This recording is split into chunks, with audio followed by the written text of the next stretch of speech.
Fast food का चलन बेहद खतरनाक होता जा रहा है।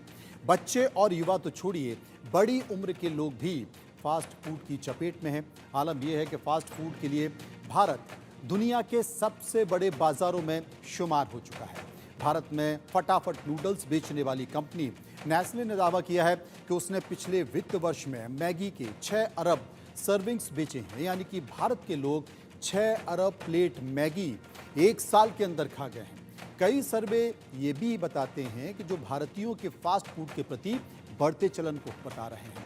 पारिवारिक उपयोग व्यय सर्वेक्षण की 2022-23 की रिपोर्ट के मुताबिक शीर्ष 5% शहरी परिवारों में पैकेज्ड फूड पर प्रति व्यक्ति खर्च 538 रुपये महीना था।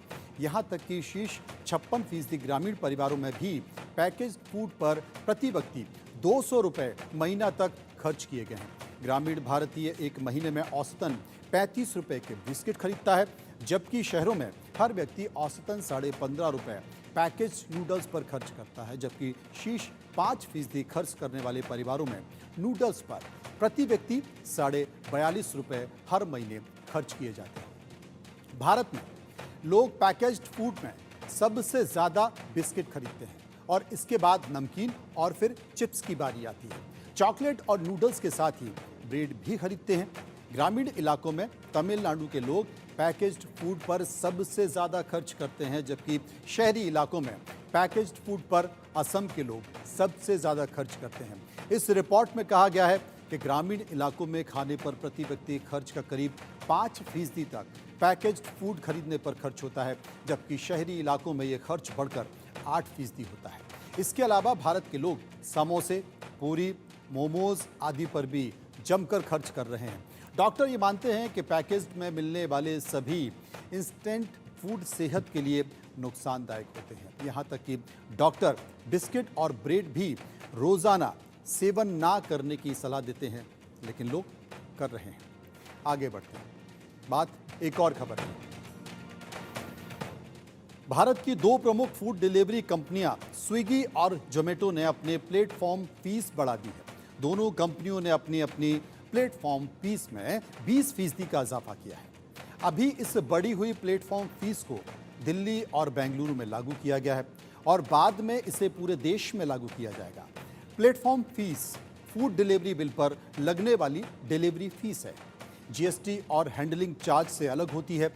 पहले प्लेटफॉर्म फीस 5 रुपये प्रति ऑर्डर थी, जिसे अब बढ़ाकर 6 रुपये प्रति ऑर्डर कर दिया गया है। प्लेटफॉर्म फीस लगाने की शुरुआत पिछले साल अप्रैल में स्विगी ने की थी और बीते अगस्त में जोमेटो ने भी प्लेटफॉर्म फीस लगाना शुरू कर दिया था। प्लेटफॉर्म फीस सीधे कंपनियों की जेब में जाती है और इस फीस के जरिए कंपनियां बड़ी कमाई करती हैं। कई रिपोर्ट्स ये कहती हैं कि प्लेटफॉर्म फीस की बदौलत ही स्विगी और जोमेटो ने मोटा मुनाफा भी कमाया है। ऑनलाइन फूड डिलीवरी पोर्टल्स की बात करें तो ये पोर्टल्स रेस्तरां के खाने पर 25% से 35% तक कमीशन लेते हैं। इस बड़े कमीशन के चलते ही रेस्तरां और कंपनियों के बीच विवाद की स्थिति बनी हुई है, लेकिन कंपनियों का तर्क है कि वो रेस्तरां को बड़े मार्केट तक पहुंचाती हैं और ऑर्डर भी जनरेट करती हैं।